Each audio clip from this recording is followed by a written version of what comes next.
Friends, welcome to career हम सफ़र कामयाबी तक। तो फ्रेंड्स, आप लोग के डिमांड पे जारी है घटना चक्र का सीरीज और हम कवर कर रहे हैं एंशिएंट हिस्ट्री को। और यह वीडियो नंबर एंशिएंट हिस्ट्री का है सेकेंड।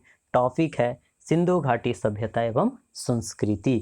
तो फ्रेंड्स, इस वीडियो में हम कुल मिलाकर करके घटना चक्र के 73 क्वेश्चंस को कवर करने को हैं और इनके जो ऑप्शंस चारों होंगे, तो जहां हमें यूज़फुल लगेंगे और जहाँ पे हमें रिपीट करने की ज़रूरत पड़ेगी, तो उन सभी बातों को हम अच्छे से कवर करने को हैं। और रिपीट हम इस कारण से करेंगे ताकि बार बार यह आप सुने और सुनने के पश्चात यह बातें हैं जो आपको याद हो जाएं। तो फ्रेंड्स, मैं आपको कुछ इंस्ट्रक्शन देना चाहूँगा कि इस वीडियो को देखने के साथ आप इसे ज़्यादा दिनों तक कैसे कवर कर करके रख सकते हैं। तो आपको बस एक काम करने चाहिए कि इस वीडियो को ध्यान से देखने हैं। उसके पश्चात आपके पास बुक होगी लुसेंट की या फिर कोई अन्य जीके, जो आप एक बुक की बात हम करें जो भी आप फॉलो करते हैं, है ना। तो लुसेंट मान लिया कि आपके पास बुक है, तो उसमें टॉपिक नंबर आप 3 को देखेंगे और उसमें है सिंधु घाटी सभ्यता। तो क्या करेंगे, इस वीडियो को देखने के पश्चात सिंधु घाटी सभ्यता को आप थ्रू आउट पहले 5 से 10 मिनट के अंदर रीडिंग दे दीजिए।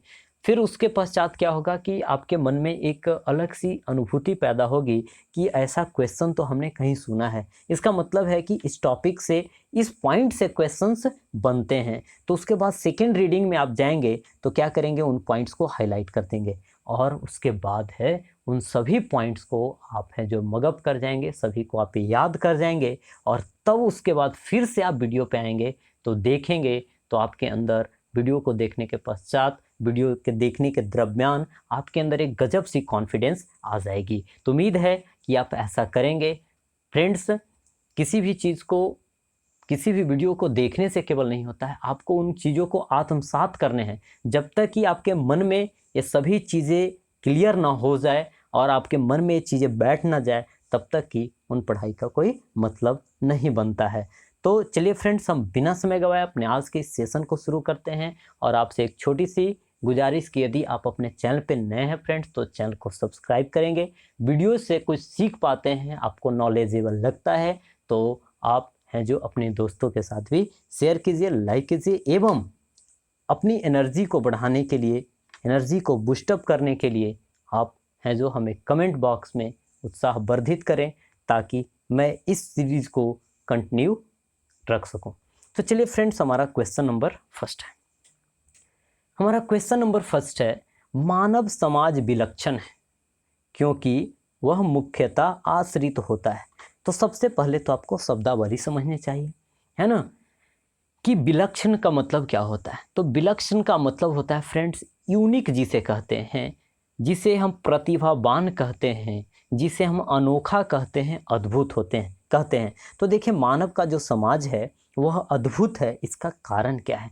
तो इसका कारण यह है कि इसकी निर्भरता जो होती है वह संस्कृति पर होती है। अब देखिए, यहाँ पे अभी हम लोगों ने चर्चा किया, हम लोग का टॉपिक ही है, क्या टॉपिक है, सिंधु घाटी सभ्यता एवं संस्कृति। इसका मतलब क्या है कि दो शब्द यहाँ पे यूज़ किए जा रहे हैं, सभ्यता एवं संस्कृति।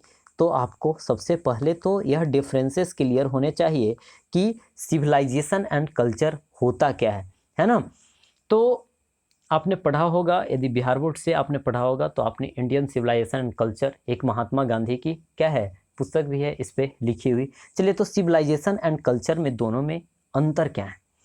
तो सबसे पहले आपको कुछ ऐसा समझना चाहिए, आप खुद को इमेजिन कीजिए कि आपकी शरीर जो है सभ्यता है और आपकी जो आत्मा है ना, वह क्या है, संस्कृति है। शरीर यानी इसका मतलब क्या हुआ कि सभ्यता एक ब्रॉडर सेंस में हो गया, संस्कृति एक लिमिटेड सेंस में हो गया, है ना। लेकिन लेकिन लेकिन यदि सभ्यता से संस्कृति को निकाल दी जाए, यदि शरीर से आत्मा को निकाल दी जाए, तो क्या उस शरीर का कोई मतलब बन पाता है? नहीं। तो इसका मतलब है कि सभ्यता का यह प्रमुख चीज़ है, यह आंतरिक चीज़ है। और यह है जो हमें बतलाता है, सभ्यता हमें क्या बतलाता है कि हमारे पास क्या है, जो कि बाहरी चीज़ है, हमें जो दिखाई देता है। और संस्कृति हमें बताता है कि हमारे अंदर क्या है, हम क्या हैं। यह बात है जो संस्कृति बतलाने का कार्य करता है। मतलब आप थोड़ी थोड़ी समझ पा रहे हैं कि यह जो बाहरी आउटलुक को सभ्यता बतलाता है ना, और अंदर वाली बात को है जो कौन, संस्कृति बतलाता है। तो दिखता कौन है, सभ्यता, लेकिन अंदर की जो वास्तविकता है वह संस्कृति से हमें झलकती है ना। चलिए, तो पॉइंट क्लियर हो चुके होंगे। तो मानव समाज विलक्षण है क्योंकि यह मुख्यतः आश्रित होता है संस्कृति के आधार पे। इसकी संस्कृति ही इसे है जो सबसे क्या बनाती है, यूनिक बनाती है, अलग बनाती है। विभिन्न जगहों की यानी रहन सहन वेशभूषा आप जो देखते हैं वह संस्कृति के आधार पे ही होता है। चलिए नेक्स्ट क्वेश्चन की हम बात करें तो हड़प्पा निम्नलिखित में से किस सभ्यता से संबंध है। तो देखिए जो चैप्टर है हमारा क्या, सिंधु घाटी सभ्यता। सिंधु क्या थी, नदी थी और है भी आज भी, है ना। तो सिंधु और नदी के बीच जो ये घाट बनता तो इसे हम क्या बोलते हैं, सिंधु नदी घाटी होगा, है ना। सिंधु नदी के किनारे बसा हुआ हम इस सभ्यता की चर्चा कर रहे हैं, तो सिंधु घाटी यह सभ्यता है ना। तो सिंधु घाटी सभ्यता किस सभ्यता से संबंध है। अब जरा देखिए कि सिंधु घाटी सभ्यता को हम क्या हड़प्पा सभ्यता के नाम से भी जानते हैं, है ना। तो इसका दो नाम दिया जाता है, क्या क्या नाम दिया जाता है। तो सिंधु नदी घाटी के किनारे यह सभ्यता बसी हुई थी जिसके कारण से सिंधु घाटी सभ्यता कहा जाता।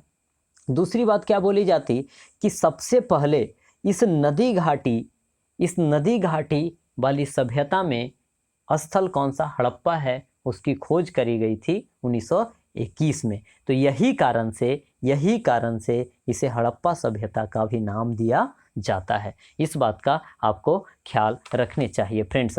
अब देखिए और भी इसमें बहुत से पॉइंट आपको जानने को हैं। तो सबसे पहली बात यहाँ पे पॉइंट क्लियर हो गए कि सिंधु नदी के किनारे, सिंधु नदी घाटी के किनारे बसे होने के कारण से इस सभ्यता का नाम सिंधु घाटी सभ्यता पड़ा।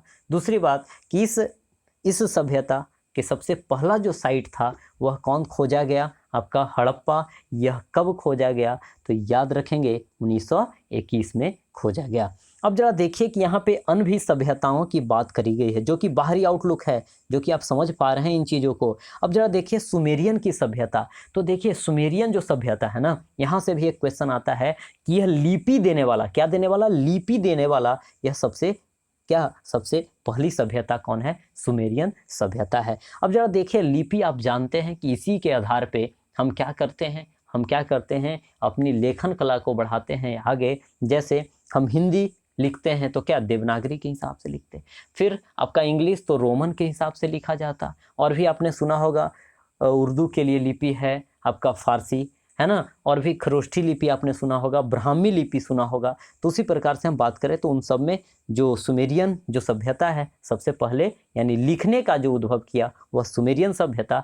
अब देखिए तो सुमेरियन कहने से आपके मन में कोई इमेज फ्रेंड्स नहीं आ रहा होगा, है ना। तो याद रखेंगे कि यह सुमेरियन जो सभ्यता है वह कहाँ पे है। तो उम्मीद है कि आपके रूम में जिस जगह पे भी आप पढ़ते हो तो आपके पास एक वर्ल्ड का मैप तो होगा ही, है ना। उस जगह पे आप जरा इराक को ढूंढिए, ईरान को ढूंढिए। तो इराक का जो आपका दक्षिणी वाला क्षेत्र है ना, तो उस समय की जो सभ्यता थी वह सुमेरियन सभ्यता के नाम से जानी जाती थी। पॉइंट क्लियर है। चलिए, जबकि वैदिक सभ्यता यह सिंधु घाटी सभ्यता के पतन के बाद आए आर्यों की सभ्यता थी, जिसका काल जो था आपका कब का था, तो यह है जो आपका 1500 बीसी से लेकर के 600 बीसी तक के सभ्यता को हम कहते हैं क्या, आपका वैदिक सभ्यता। जबकि सुमेरियन सभ्यता जो है सबसे पुरानी सभ्यता मानी जाती है। और याद रखेंगे कि यह है जो आपका 3500 बीसी यानी 3500 ईसा पूर्व है जो इस सभ्यता का उद्भव देखा जाता है। जबकि सिंधु घाटी सभ्यता का जब सबसे सर्वमान काल है, सबसे सर्वविदित काल है, सभी लोग इसकी मान्यता देते हैं, तो यह 2350 बीसी से लेकर करके आपका कितना 1750 बीसी या फिर इसी को कहीं 2400 से 1700 लिखा जाता है। तो आप लगभग यही रेंज में आप याद रखेंगे इसे, है ना। इसमें फ्लक्चुएशन देखने को मिलते हैं। जबकि मेसोपोटामिया की सभ्यता, अब देखिए, यही सुमेरियन सभ्यता का नया स्वरूप हम कह सकेंगे या विस्तारित स्वरूप हम कह सकेंगे मेसोपोटामिया की सभ्यता को। यह मेसोपोटामिया की सभ्यता जो है, आप एशिया के पश्चिमी भाग को अपने मैप में निहारिए। एशिया की पश्चिमी भाग जिधर आपका इराक वाला क्षेत्र पड़ता है, आपका ईरान वाला क्षेत्र जो पड़ता है, तो वहाँ पे देखिए कि इराक के पास में आपका एक दजला फरात, कौन सा? दजला फरात, दजला फरात नामक दो नदियाँ क्या करती है, वहाँ पे बहती है। और इन्हीं दो नदी घाटी के बीच यह मेसोपोटामिया की सभ्यता है जो फली फूली थी। और यह सिंधु घाटी सभ्यता के समकालीन सभ्यता मेसोपोटामिया की सभ्यता मानी जाती है। तो 4-5 क्वेश्चंस आपको क्लियर हुए कि सबसे पहले लिपि दिया आपका सुमेरियन सभ्यता ने।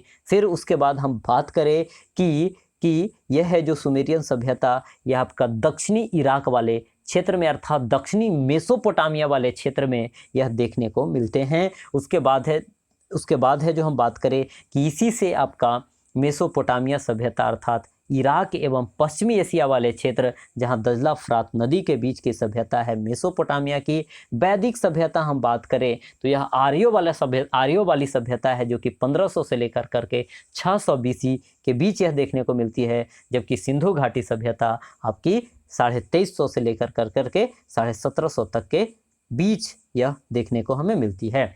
चलिए नेक्स्ट क्वेश्चन की जरा हम बात करते हैं फ्रेंड्स। तो सिंधु घाटी सभ्यता संबंधित है कौन से युग से? अब देखिए, यदि आप सिंधु घाटी सभ्यता आप लुसेंट को भी उठा करके देखेंगे तो ठीक उसके यानी तीसरी पॉइंट में हमने बताया कि आपको उस जगह पे क्या मिलेगा। तो सिंधु घाटी सभ्यता दूसरी पॉइंट पे ही आप जाएंगे तो मिलेगा आपको प्राग ऐतिहासिक काल।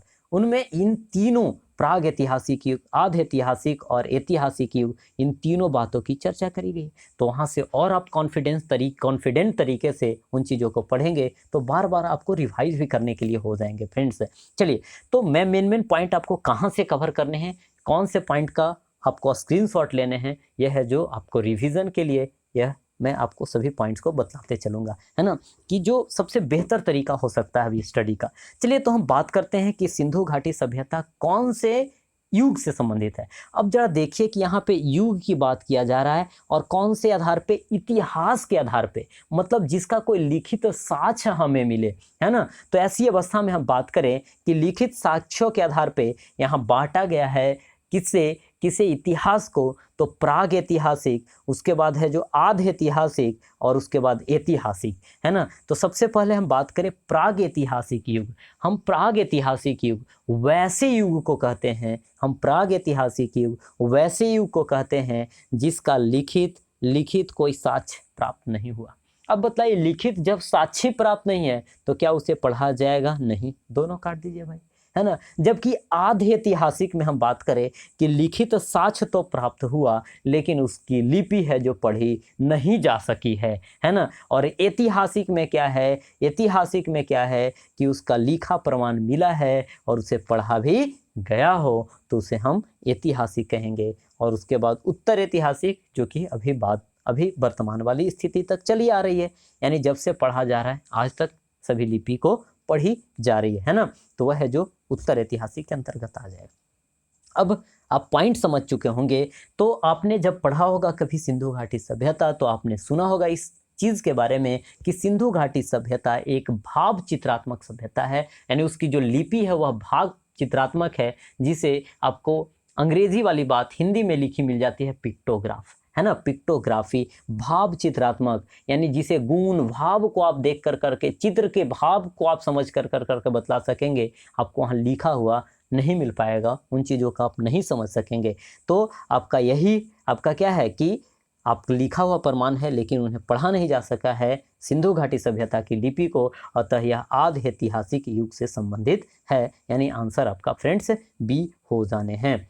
चलिए जरा अब नेक्स्ट क्वेश्चन की ओर हम बढ़ते हैं।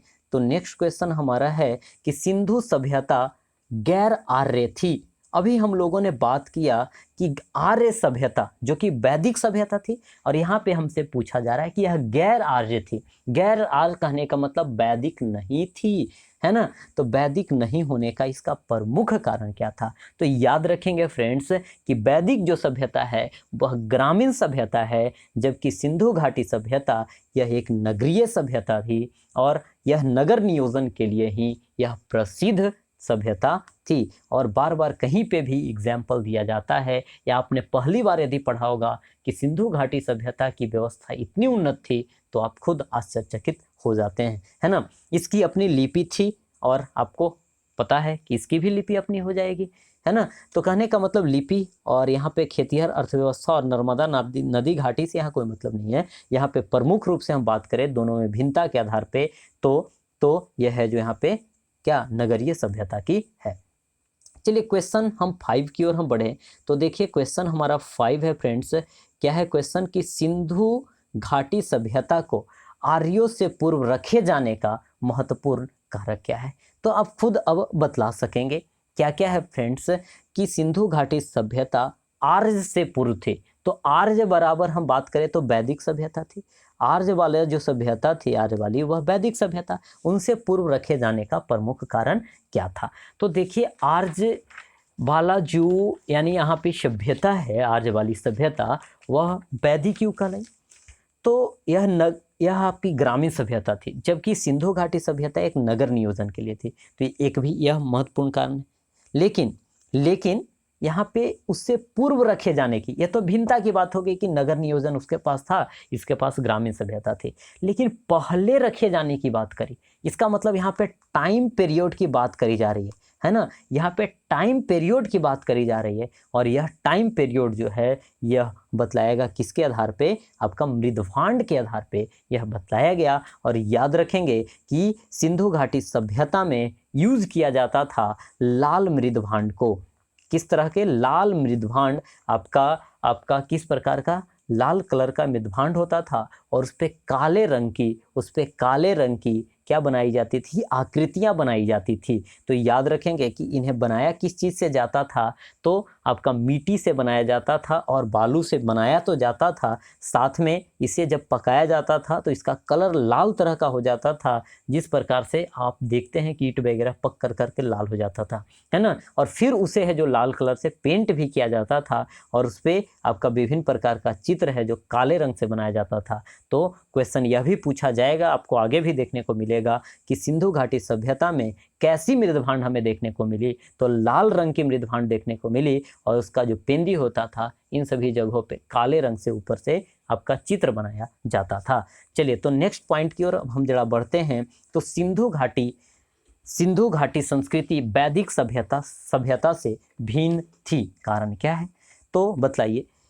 यहाँ पे क्वेश्चन है कि इसके पास विकसित शहरी जीवन की सुविधा थी। सही बात है भाई कि सिंधु घाटी सभ्यता की जो जनजीवन थी वह शहरी थी एवं विकसित थी। आगे इसकी जो लिपि है वह चित्रलेख है, जिसे हम भाव चित्रात्मक या पिक्टोग्राफ हम कहते हैं। यह भी सही है। इसके पास लोहा और रक्षा शस्त्रों के ज्ञान का अभाव था।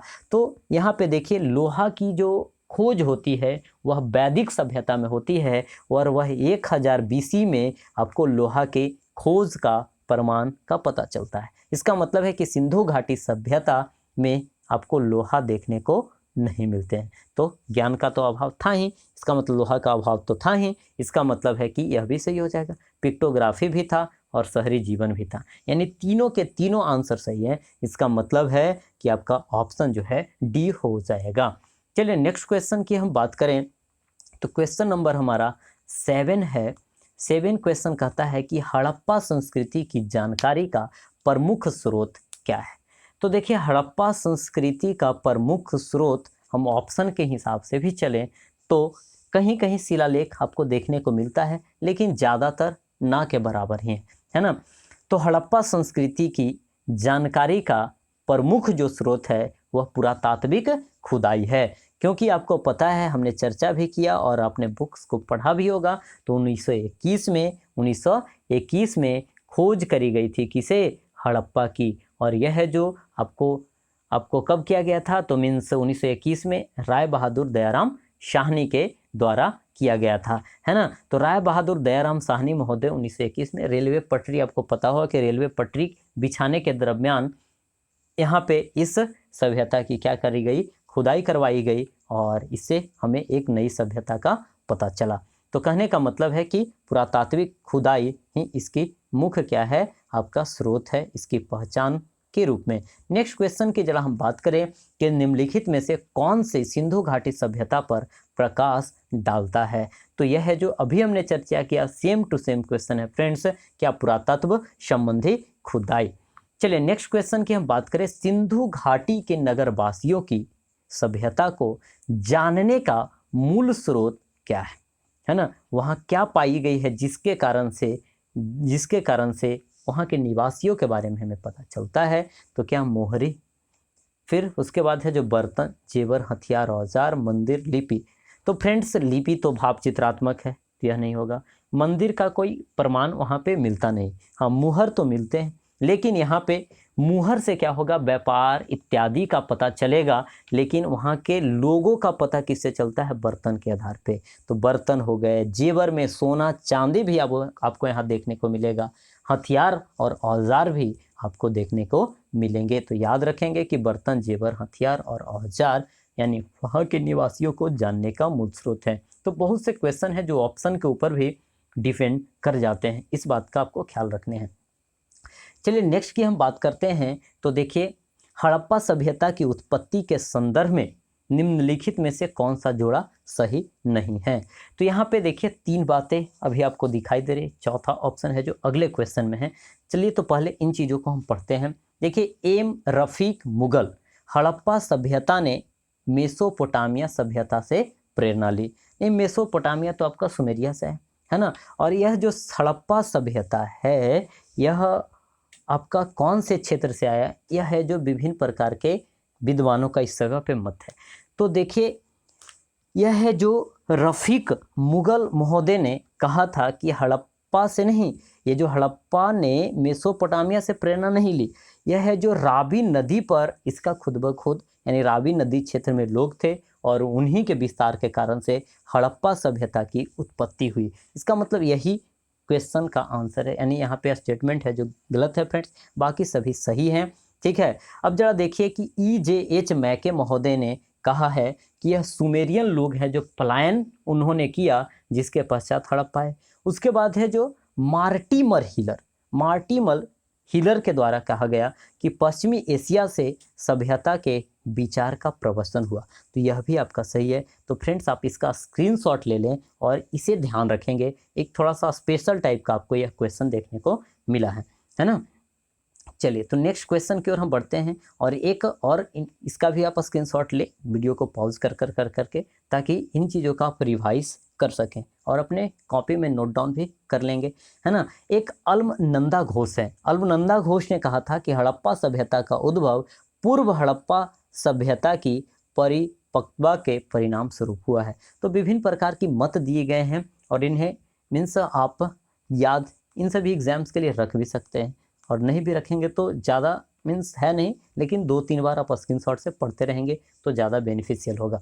चलिए आगे की हम बात करें तो भारत में चांदी की उपलब्धता के प्राचीनतम साक्ष्य मिलते हैं हड़प्पा संस्कृति से, पश्चिमी भारत की ताम्रपाषाण संस्कृति में, वैदिक संहिताओं में, चांदी के आहत सिक्कों में।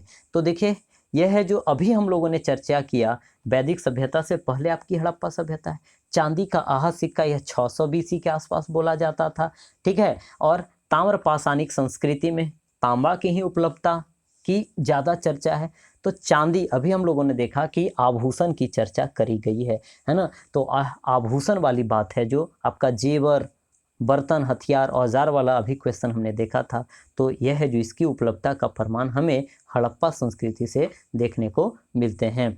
आगे देखिए हड़प्पा में मिट्टी के बर्तनों पर सामान्यतः किस रंग का उपयोग हुआ था। अभी हमने चर्चा किया फ्रेंड्स कि वहाँ पे मृदभांड बनाए जाते थे, मिट्टी और किसे बालू को मिलाकर करके पकने के कारण से उसका रंग लाल हो जाता था, उस पर फिर से उसे रंगा जाता था लाल कलर से और उस पर क्या आपका पेंटिंग जो किया जाता था ऊपर से वह काला से। तो आंसर आपका क्या हो जाएगा कि उस पे सामान्यतः जो मेन रंग था आपका कौन था, लाल ही तो था।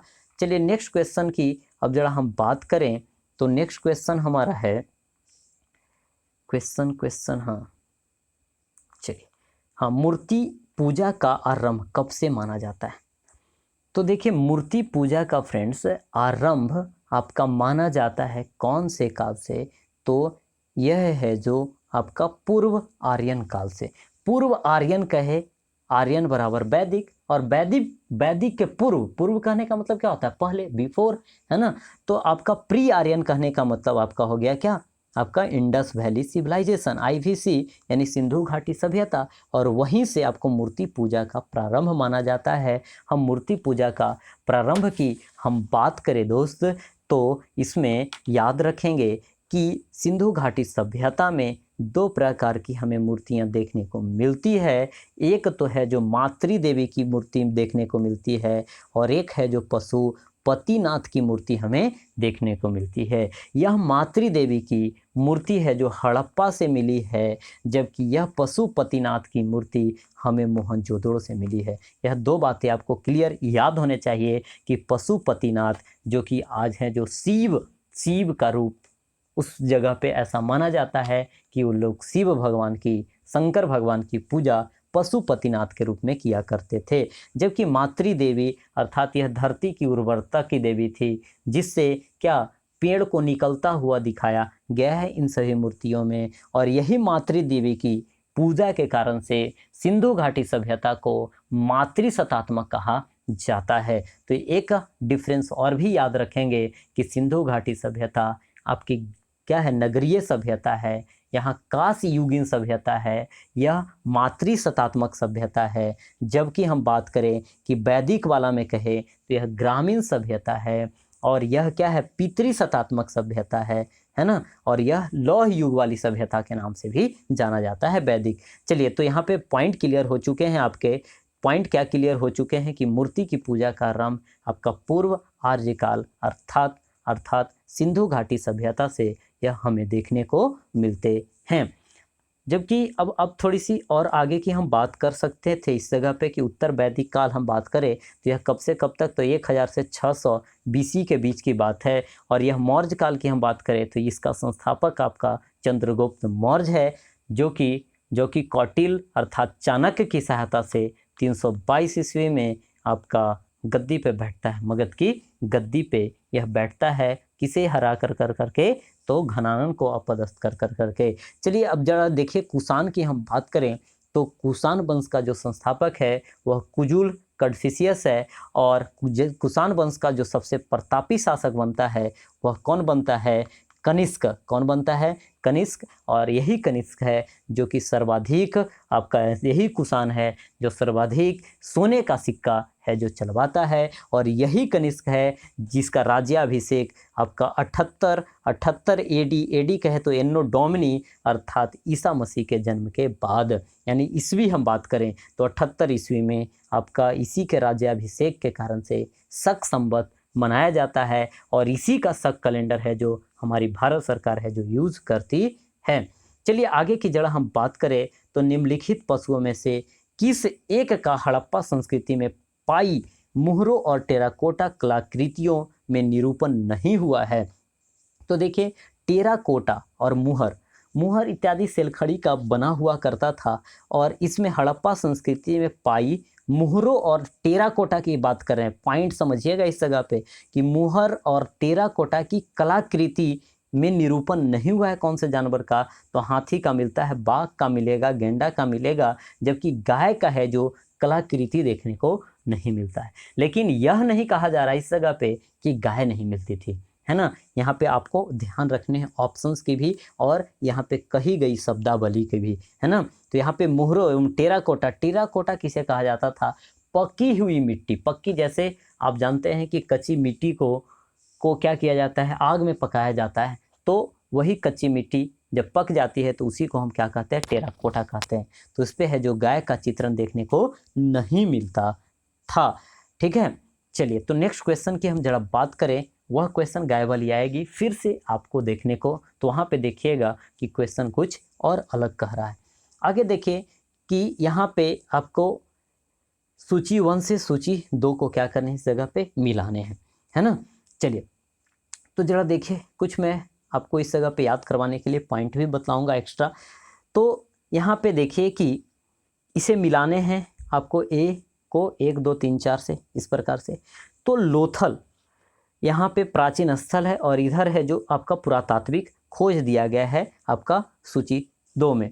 तो लोथल से आपको गोदीबाड़ा मिला है। गोदीबाड़ा कहे तो आप समझते होंगे बंदरगाह, हिंदी में बात करें तो बंदरगाह, यानी इसका सिंप्लीफाइड फॉर्म, और इसका इंग्लिश भी पूछ दिया जाता है हिंदी में लिख कर करके, है ना, जिसे हम डॉक यार्ड के नाम से जानते हैं। तो यह जो लोथल है आपका गुजरात वाले क्षेत्र में पड़ता है, और यह जो लोथल है आपका भोगवा नदी के किनारे है। कौन सी नदी? भोगवा नदी के किनारे है, जहाँ पे गोदीबाड़ा डॉक यार्ड अर्थात बंदरगाह का प्रमाण मिला है ना। तो यहाँ पे आपका 1 का 2 हो गया।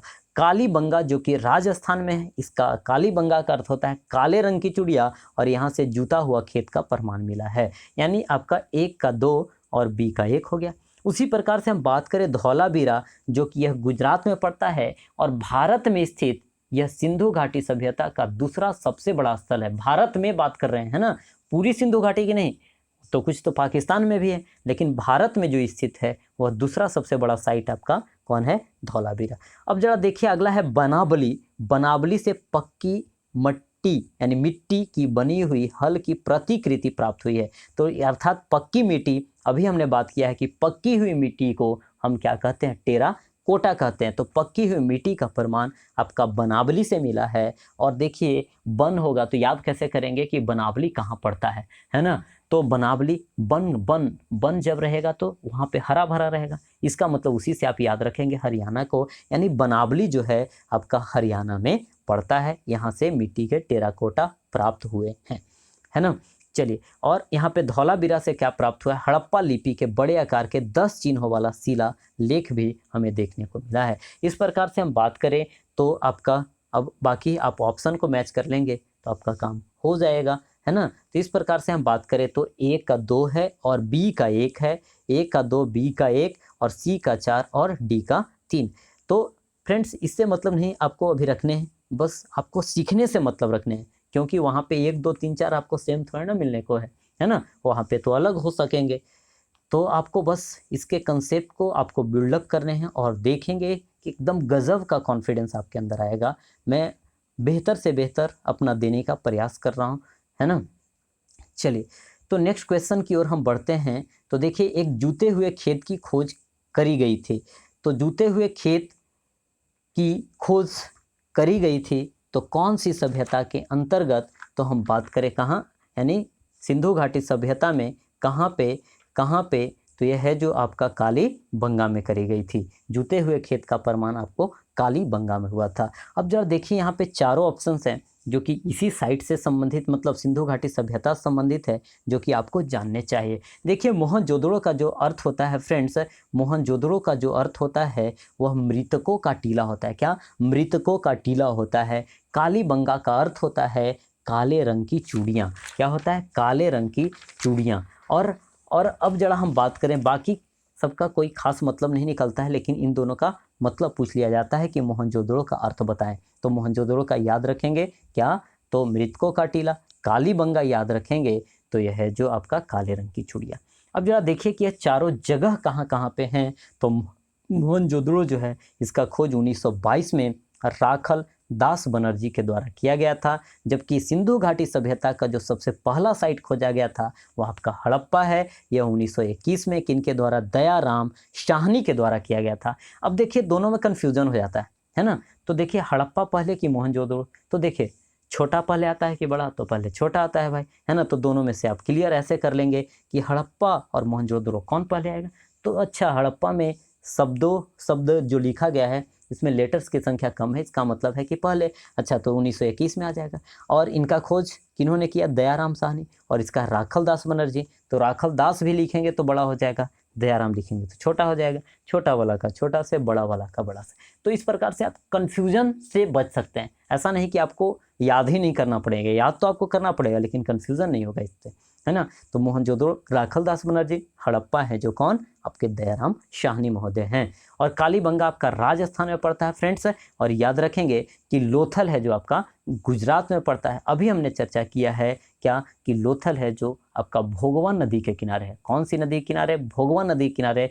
नदियों के नाम भी पूछ लिए जाते हैं कि मोहनजोदड़ो बतलाइए कि कौन सी नदी के किनारे स्थित थी। तो मोहनजोदड़ो आपका याद रखेंगे, मोहनजोदड़ो हो गया, चुनहोदड़ो हो गया, दोनों के दोनों सिंधु नदी के किनारे, जबकि हड़प्पा है जो रावी नदी के किनारे था, और कालीबंगा जो है घग्गर नदी के किनारे, और लोथल याद रखेंगे भोगवा नदी के किनारे। कौन सा, भोगवा नदी के किनारे। अब देखिए हिंदी में ऐसा बोला जाता है, मैं किसी पे कटाक्ष इत्यादि नहीं कर रहा, मैं सभी की सम्मान करता, लेकिन एक चीज़ बोला जाता है भाई, जैसे मीन्स मैं याद करवाने के दृष्टिकोण से बोल रहा भाई, कि जैसे हमारे यहाँ जो विकलांग भाई होते हैं, दिव्यांग भाई होते हैं, तो क्या उसे लोथ बोला जाता है ना। तो हम एक दोस्त से सीखे थे, तो उसने क्या हमें याद करवाया था कि लोथ पोथ रहेगा तो भोगेगा ही, है ना। यानी कहने का मतलब है कि आप किसी भी तरीके से आप विकलांग हो सकते हैं, मानसिक विकलांग भी बहुत से लोग होते हैं, है ना। तो कहने का मतलब है कि यदि मानसिक रूप से भी आप विकलांग हैं तो आपको भोगने को मिलेगा। कहने का मतलब है कि आपको कष्ट झेलने को मिलेगा। तो बस याद हो चुके होंगे, हमने रिलेट किसी भी प्रकार से कर दिया, आपको अब याद हो चुके हैं। चलिए नेक्स्ट क्वेश्चन की जरा बात करते हैं। तो आपको 1 को 2 से आपको सम्मिलित करने हैं। तो जरा देखिए अभी हमने बात किया था और वह बात आपको आज चली है ना। तो देखिए हड़प्पा कौन सी नदी के किनारे है, तो देखिए हड़प्पा रावी, हस्तिनापुर जो कि आपका यूपी में है, और जो 2020-21 का जो आपका क्या है बजट जो आया है, तो उस बजट में भी हस्तिनापुर को वर्ल्ड मीन्स एक साइट के रूप में डेवलप करने हैं, टूरिज्म वाले साइट के रूप में डेवलप करने हैं। वर्ल्ड हेरिटेज में तो आपका यूनेस्को करता है ना। तो हस्तिनापुर आपका यूपी में पड़ता है, और यह आपका हस्तिनापुर गंगा नदी के किनारे। आगे की हम बात करें, हड़प्पा आपका रावी हो ही गया, और पैठान जो है आपका गोदावरी, और नागा अर्जुन कोंडा है जो आपका कृष्णा नदी घाटी के किनारे है। तो इन्हें आप ऑप्शन के हिसाब से मिला भी सकते थे, थोड़ा बहुत दिमाग लगाते कि हाँ यूपी में आपकी गंगा बहती ही है ना। और हड़प्पा है जो रावी नदी के किनारे, हमने अभी चर्चा किया भी था। तो इस प्रकार से आप ऑप्शन के हिसाब से चल भी सकते थे। चलिए नेक्स्ट क्वेश्चन की जरा हम बात करें, तो यहाँ पे 1 को किससे मिलाना है फ्रेंड्स, 2 से आपको मिलाने हैं। तो यहाँ पे देखिए, यहाँ पे अब बाकी ऑप्शन है जो ऊपर में है, तो हम ऊपर में ही डायरेक्ट हम चलते हैं, वहाँ पे हमने पहले से लिख दिया है, लेकिन शायद यह मिलान है जो गलत है ना।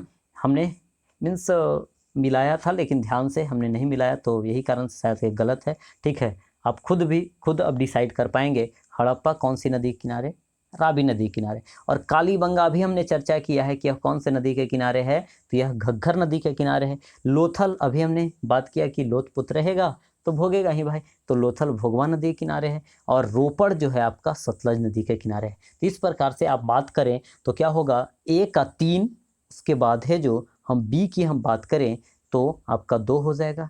तो 1 का 3, B का 2, और 3 का 1 और 4। मतलब हम ऑप्शन मिलाना चाहें तो हम इस प्रकार से मिलाएंगे कि 3, 2, 1 और 4। 3, 2, 1, 4 आपके ऑप्शन नंबर किस में है, ए में है। इस प्रकार से हम सही कर सकेंगे इन चीज़ों को। तो कभी कभी पढ़ने वक्त भी थोड़ा दिमाग भटकता है और हम गलती कर बैठते हैं। चलिए आगे की हम बात करें तो सैंधव सभ्यता का महान स्नानागार, सैंधव सभ्यता का महान स्नानागार यह कहाँ से प्राप्त हुआ है, तो यह जो है ग्रेट बाथ, इसे क्या बोला जाता है, आपको अंग्रेजी वाली शब्दावली हिंदी में लिख दिया जाएंगे। तो ग्रेट महान स्नानागार यानी बाथरूम वाली बात है ना। तो ग्रेट बाथ मिला है कहाँ से, यह मोहनजोदड़ो से मिला है, मोहनजोदड़ो से मिला है। अब जरा देखिए कि यहाँ से संबंधित आपको बहुत से क्वेश्चन याद रखने चाहिए कि यह सबसे बड़ा इमारत है, सिंधु घाटी सभ्यता का सबसे बड़ी इमारत है। और मोहनजोदड़ो से और भी चीज़ें मिली हैं, जो कि कांसे की मूर्ति है। फिर हमने बात किया पशुपतिनाथ की मूर्ति आपको मिलेगी कहाँ से, मोहनजोदड़ो से ही मिलेगी, है ना। और हड़प्पा याद रखेंगे कि हड़प्पा से मिली है आपकी क्या चीज़ मिली है, तो RH-37 कब्रिस्तान है। RH-37 कब्रिस्तान की हम बात करेंगे।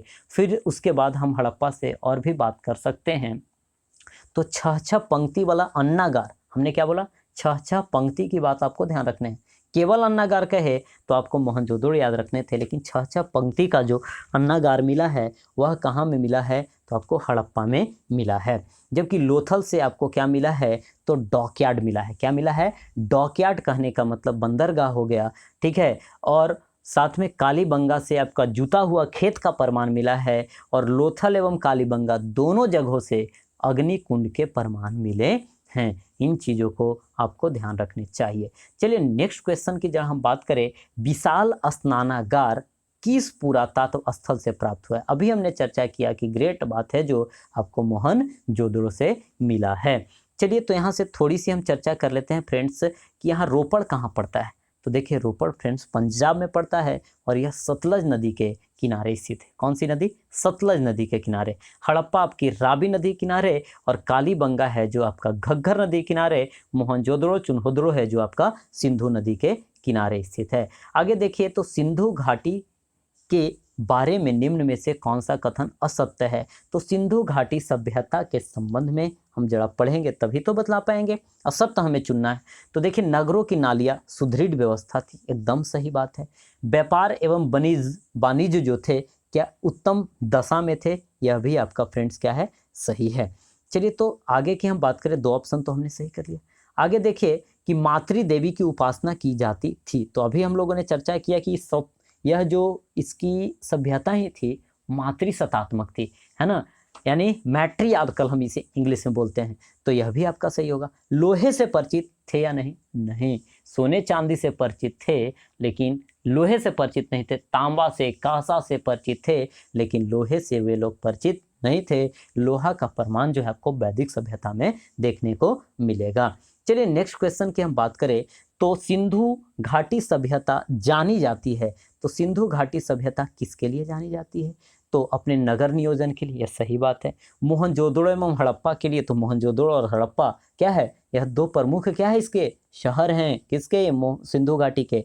कृषि संबंधी कार्य के लिए जाना जाता है, कृषि भी की जाती थी। अपने उद्योग के लिए जाना जाता था। तो कहने का मतलब ये सभी के सभी तो हैं, लेकिन इसमें कूट वाले प्रश्न हैं। और यूपीपीसीएस में ना इस बार मतलब बहुत ज़्यादा, पिछले बार जो एग्ज़ाम हुआ था 15 नवंबर को ना, बहुत ज़्यादा क्वेश्चंस, 15 दिसंबर को शायद हुआ था, हाँ, तो उसमें बहुत ज़्यादा क्वेश्चन है जो पूछा गया था कूट से संबंधित, है ना, क्योंकि यह यूपीएससी का पैटर्न सीधा फॉलो करने लगा है। तो उसमें भी ध्यान रखने की बात थी। तो चलिए इसमें क्या था, आपका सभी का सभी सही हो गया। इसका मतलब है कि कूट वाले प्रश्न के हिसाब से अब चलें तो इसमें सभी के सभी सही हो जाएंगे, यानी ऑप्शन नंबर डी। चलिए आगे की जरा हम बात करें फ्रेंड्स, तो नेक्स्ट क्वेश्चन है हमारा कि कौन सा सुमेलित नहीं है। तो कौन सा सुमेलित नहीं है, तो सबसे पहले आप पता तो करें कि कौन सुमेलित है। तो देखिए आलमगीरपुर उत्तर प्रदेश में, लोथल आपका अभी हमने चर्चा किया है गुजरात में, कालीबंगा जो घग्गर नदी किनारे राजस्थान में, हरियाणा में नहीं, यही आंसर कर देते आप, है ना, और रोपड़ पंजाब में।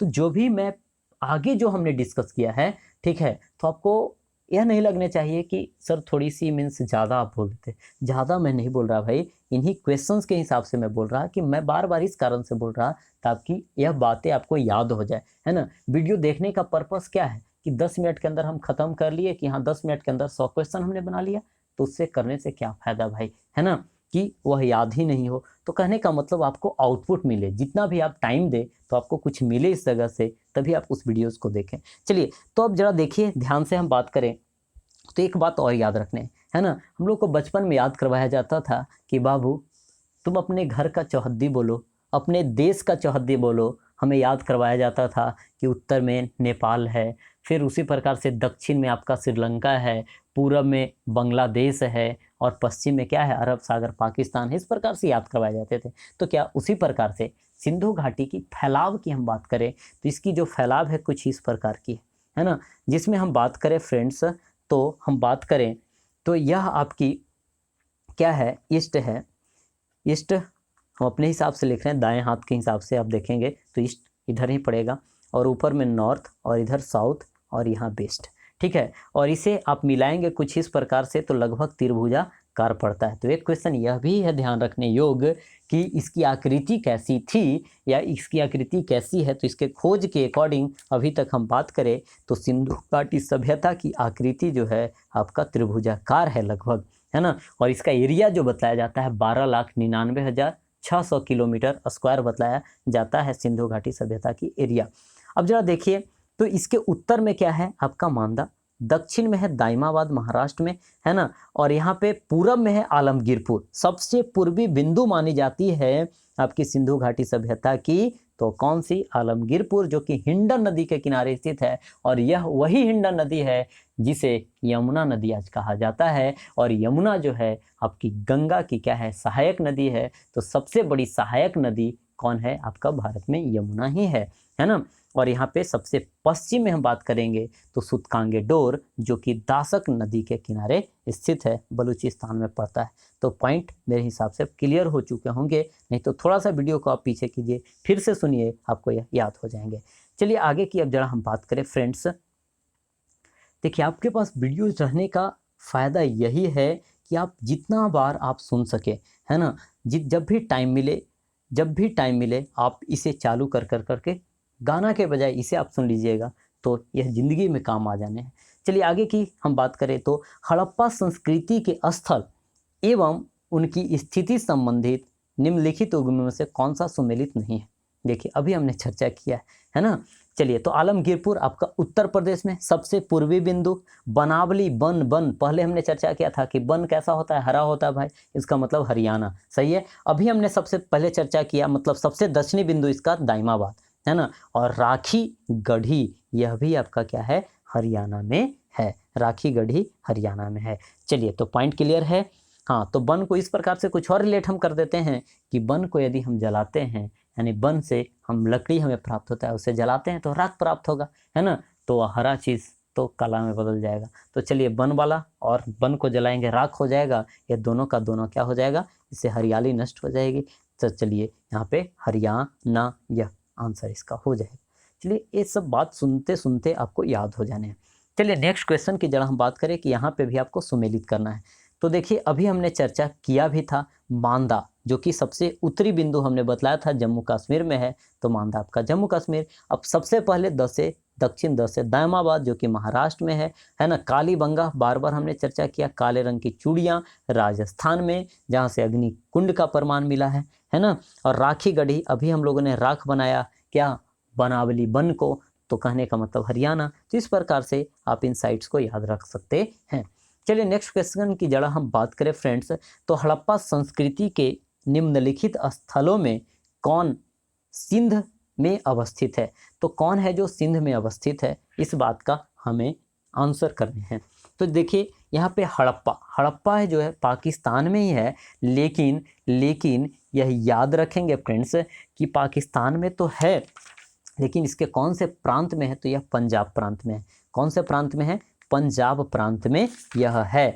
और आपकी जो मोहनजोदड़ो पड़ती है वह सिंध प्रांत में पड़ती है। कौन से प्रांत में, सिंध प्रांत में। और चुनहोदड़ो है यह सिंध प्रांत में, और दोनों सिंधु नदी के किनारे हैं। तो दोनों नाम भी सुनने में एक जैसा लग रहा है ना, तो उससे भी आप याद रखेंगे। और सुरकोटदा जो है आपका गुजरात में है, जबकि सूतकांगेडोर कहे तो याद रखिएगा यह बलूचिस्तान में है, जो कि वह दासक नदी के किनारे है।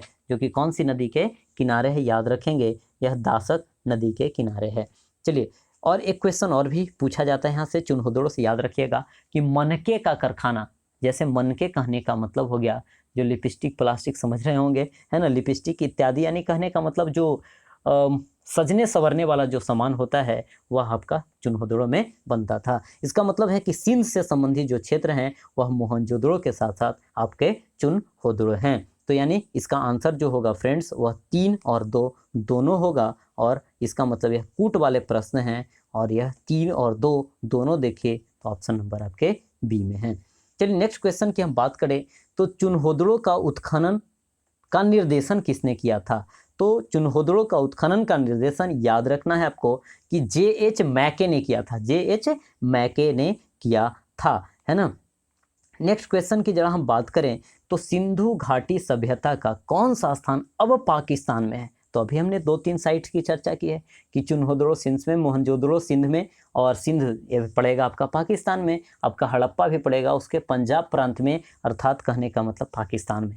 तो जरा आप बताइए, हड़प्पा भी पंजाब प्रांत पाकिस्तान, आंसर तो यही हो गया। लेकिन इन सभी साइट्स को फिर से हम रिवाइज करेंगे। आलमगीरपुर आपका यूपी में पड़ेगा, जो कि सिंधु घाटी सभ्यता का सबसे पूर्वी बिंदु है और हिंडन नदी के किनारे है। कालीबंगा जो कि घग्गर नदी के किनारे है और यह पड़ता है आपका राजस्थान में। और लोथल जो है आपका भोगवा नदी के किनारे है, जो कि कहाँ पड़ता है, आपका गुजरात में पड़ता है।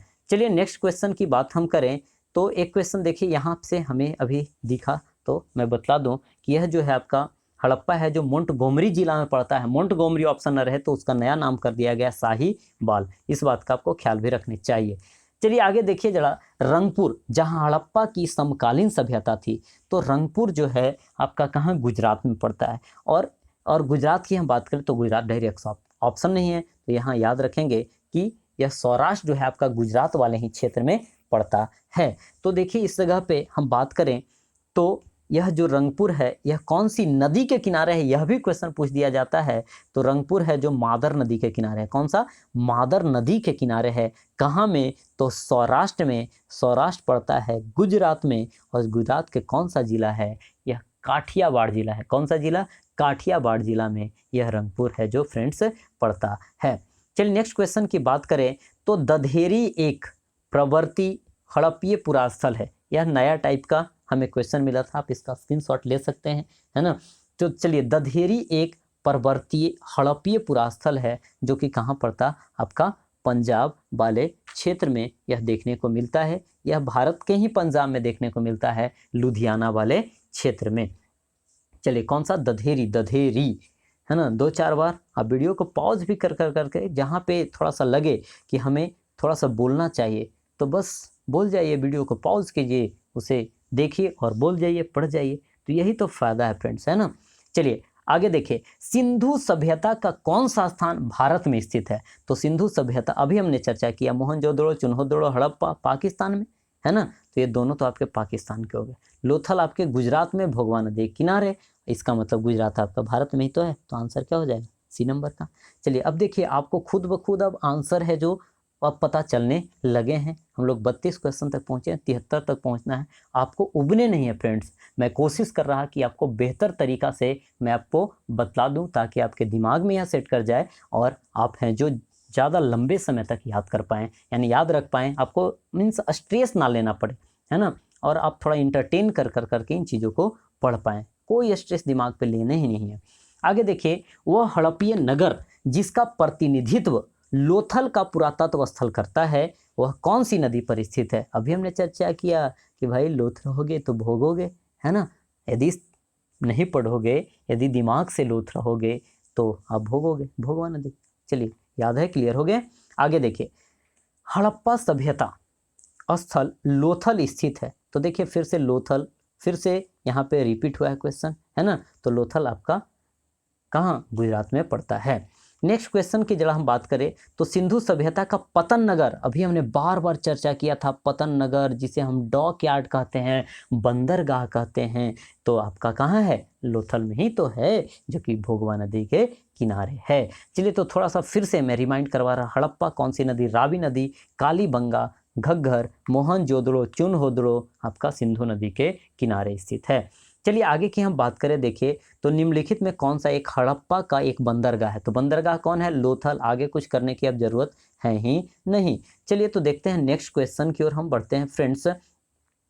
नेक्स्ट क्वेश्चन की ओर हम बढ़ते हैं तो देखिए कि निम्नलिखित में से किस हड़प्पा कालीन स्थल में हल का टेराकोटा प्राप्त हुआ है। तो देखिए अभी हमने चर्चा किया था कि टेराकोटा का मतलब क्या होता है। टेराकोटा का मतलब होता है पक्की हुई मिट्टी, और पक्की हुई मिट्टी आपको मिला है कहाँ से, तो आपका बनावली से, है ना, बनावली से। और यह बनावली बन कहाँ मिलेगा आपको, तो बन मिलेगा भाई हरियाणा में। यानी यह जो बनावली साइट है वह आपका हरियाणा में है। और याद रखेंगे कि यह जो आपकी बनावली है यह कौन सी नदी के किनारे है, तो याद रखिएगा रंगोई नदी के किनारे है। यह बनावली रंगोई नदी के किनारे है ना। जबकि धौलावीरा हम बात करें तो धौलावीरा भारत की दूसरी सबसे बड़ी क्या है, साइट है सिंधु घाटी सभ्यता की, है ना।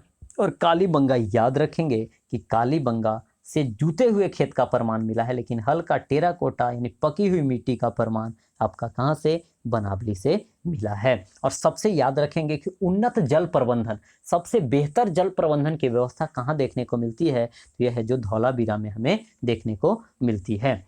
चलिए नेक्स्ट क्वेश्चन की जरा हम बात करें तो कौन सा सिंधु घाटी सभ्यता से संबंधित स्थल नहीं है, तो सिंधु घाटी सभ्यता से संबंधित स्थल कौन सा नहीं।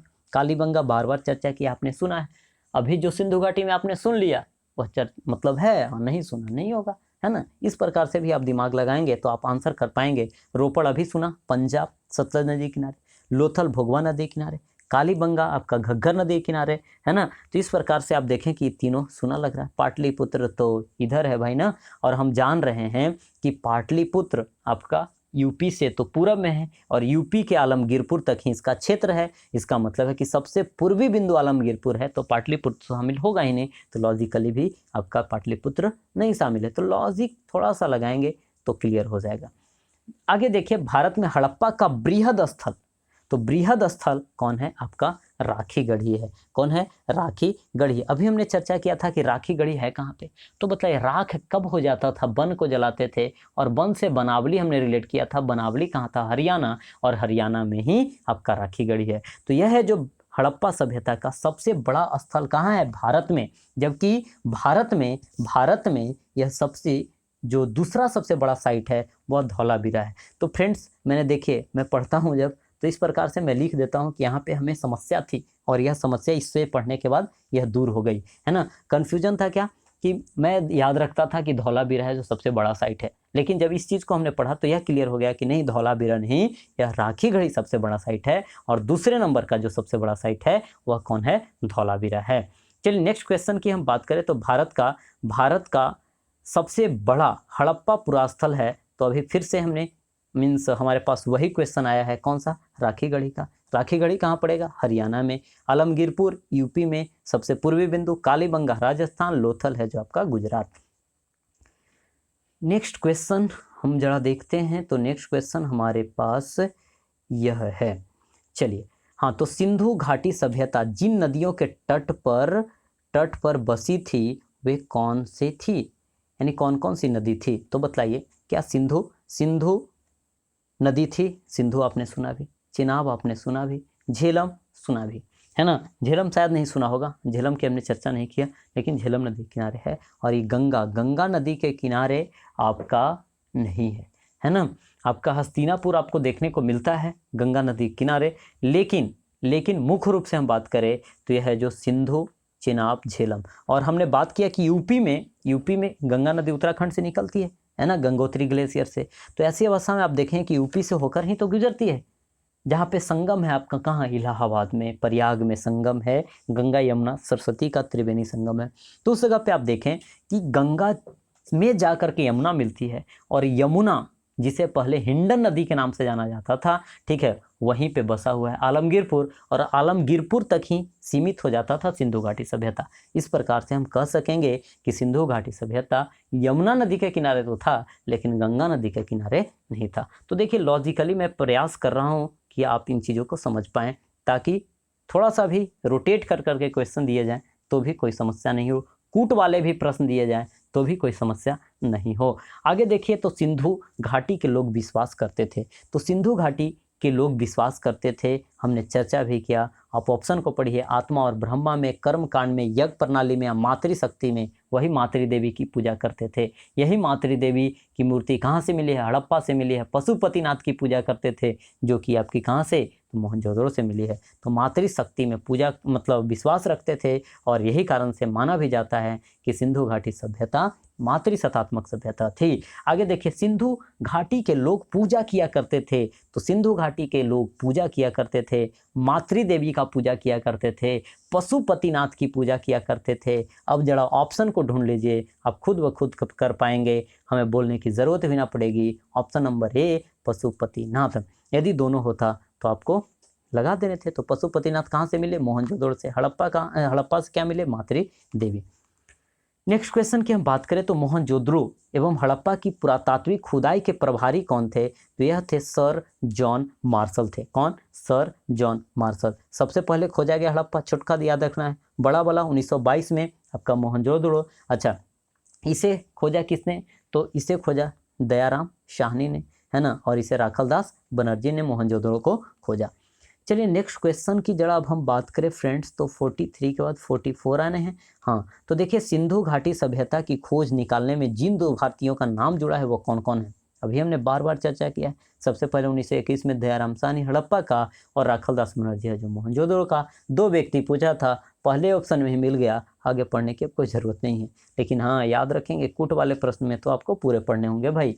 आगे देखिए तो कौन सुमेलित नहीं है? तो देखिए इस जगह पे हम बात करें तो बात करें कि कौन सा सुमेलित नहीं है, तो हड़प्पा दयाराम साहनी सही है ना। लोथल है जो आपका एस आर राव, लोथल है जो एस आर राव, जिसे रंगनाथ राव के नाम से जानते हैं हम, तो यह भी आपका सही है। सुरकोटदा जेपी जोशी, और धौलावीरा का जो खोज किया था वह आर एस बिष्ट महोदय ने किया था। तो याद रखेंगे कि हड़प्पा 1921 में दयाराम साहनी, एस आर राव यानी रंगनाथ राव के द्वारा 1954 में आपका लोथल और सुरकोटदा की हम बात करें तो सुरकोटदा का डेट तो हमें ख्याल खैर है नहीं अभी। हाँ, और धौलावीरा याद रखें कि 1990-91 के आसपास में आपको आर एस बिष्ट महोदय के द्वारा धौलावीरा की खोज उन्होंने किया था। चलिए तो नेक्स्ट क्वेश्चन की जरा हम बात करें तो देखिए हड़प्पा का उत्खनन करने वाला प्रथम पुरातत्वविद कौन था, जो इसके महत्व को ही नहीं समझ पाया, है ना। तो यह कौन था? ए कनिंघम को क्या कहा जाता है? जरा पढ़ेंगे आप सिंधु घाटी सभ्यता वाले में ही, ठीक है, तो पराग ऐतिहासिक के ठीक पहले वाले टॉपिक को आप जरा पढ़िए, उसमें होगा पुरातत्व संबंधित, साक्ष्य से संबंधित जानकारी वाले, तो उसी में आपको दिया भी होगा और आपने याद भी किया होगा कि भारतीय पुरातत्व शास्त्र के पितामह जो कहा जाता है, किन्हें कहा जाता है? तो एक कनिंघम को कहा जाता है। एक कनिंघम को कहा जाता है वो जो सिंधु घाटी सभ्यता की खोज 1921 में हुई, इनके संबंध में वह जो टीला है वह तो कनिंघम ने खोज किया था, लेकिन उन्होंने सोचा कि बस ऐसे ही होगा किसी प्रकार का टीला, लेकिन उसमें यह शहर छुपा हुआ था, इस चीज़ का पता है जो लगाने में असफल रहे थे। कौन? कनिंघम महोदय। तो याद रखेंगे क्या याद रखना है कि भारतीय पुरातत्व शास्त्र के पितामह किसे कहा जाता है? तो कनिंघम को, और इन्होंने ही उनके टीला को खोज तो किया था, लेकिन इसके महत्व के बारे में नहीं बता पाए थे। आगे देखिए तो निम्नलिखित में से कौन हड़प्पा और मोहनजोदड़ो के उत्खनन से संबंधित नहीं थे? ठीक है, तो आपका राखलदास बनर्जी, आर डी बनर्जी लिखा हुआ है, सही है। के एन दीक्षित, अभी तक आपने नाम सुना नहीं होगा। जरा ऑप्शन की हम बात कर लें तो ज़्यादा यह और हमें क्लियरेंस दे पाएंगे। आगे देखिए यह बत्स महोदय हैं, तो बत्स महोदय यदि आप बुक को पढ़ेंगे तो यहाँ पे इन्होंने भी खोज करा है। बत्स महोदय किनका है? अभी मुझे भी ध्यान में नहीं है कौन से बत्स। हाँ, माधव स्वरूप बत्स, यह है जो आपको हड़प्पा से ही संबंधित है। 1926 में इसका विस्तार में इन्होंने योगदान दिया था। कौन? माधव स्वरूप बत्स महोदय ने, है ना। और बी ए स्मिथ जो हैं आपके भारतविद एवं कला के इतिहासकार हैं, भारतविद एवं कला इतिहासकार हैं। तो यह इतिहासकार हैं, जबकि हमसे पूछा क्या गया था कि उत्खनन से यह संबंधित नहीं थे। तो देखिए अभी हमने चर्चा किया कि बत्स महोदय हैं जो हड़प्पा के उत्खनन संबंधित हैं। आर डी बनर्जी भी संबंधित हैं। केन दीक्षित के बारे में पता नहीं था, लेकिन बी ए स्मिथ जो हैं आपके इतिहासकार हैं। तो ऐसी अवस्था में यह आपके उत्खननकर्ता नहीं हैं, तो केन दीक्षित भी हैं। तो 1 2 3 सही है, आपका डी नहीं है, तो आंसर हो जाएगा डी। और बीपीएससी का यह पूछा हुआ क्वेश्चन है। आगे जरा देखिए तो सिंधु घाटी सभ्यता की विकसित अवस्था में निम्नलिखित में से किस स्थान से घरों में कुआं के अवशेष मिले हैं? तो कुआं के अवशेष मिले हैं घर घर में मोहनजोदड़ो से। प्रत्येक घर में यहाँ कुआं देखने को मिलता था। चलिए नेक्स्ट क्वेश्चन की हम बात करें, मोहनजोदड़ो निम्नलिखित में से कहाँ पर स्थित है? तो मोहनजोदड़ो फ्रेंड्स हमने बार बार चर्चा किया है कि पंजाब के यह कौन से सिंध प्रांत में अवस्थित है, और यह वही मोहनजोदड़ो है जहाँ से आपको नाचते हुए कांसे की मूर्ति मिली है, नर्तकी मिली है, यहाँ से पशुपतिनाथ की मूर्ति मिली है, और यहाँ से और क्या आपको सबसे बड़ा जो स्नानागार है, सबसे बड़ा जो अन्नागार है, यह आपका मोहनजोदड़ो से ही मिला है। और इसकी खोज 1922 ईस्वी में राखल दास बनर्जी के द्वारा किया गया था। और यह पंजाब के सिंध प्रांत के लरकाना जिले में यह मोहनजोदड़ो है जो स्थित है। आगे देखिए, निम्नलिखित में से किसके आने का सही कालानुक्रम है?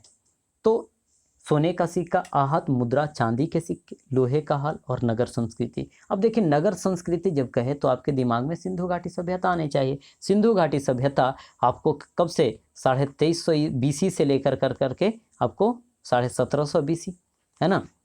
सोने का सिक्का सबसे ज़्यादा चलवाया था, यानी हिंद यूनानी चलवाया था, लगभग 2 ईसा पूर्व में, 2 BC में। लोहे का हल आपको देखने को मिलेगा 1000 BC में देखने को मिलेगा, 1000 ईसा पूर्व। आहत सिक्का देखने को मिलेगा आपको 600 BC के आसपास के जो चांदी के सिक्के होते थे उसे आहत सिक्का के नाम से जाना जाता था। तो अब जरा बताइए कि यहाँ पे 2 BC, 600 BC, 1000 BC, 2350 से 1750। यदि आपको समय कलाक्रम याद हैं तो आप आसानी से सजा सकते हैं। तो सबसे पहले आपके नगर संस्कृति हो गए, लोहा के हल हो गए, उसके बाद आपके आहत सिक्के हो गए और सोने सिक्के। मतलब 4 3 2 1 आपके ऑप्शन होने चाहिए। ठीक है, जहाँ पे भी होगा लगा देंगे 4 3 2 1। ऑप्शन नंबर डी में आपका आंसर है इसका।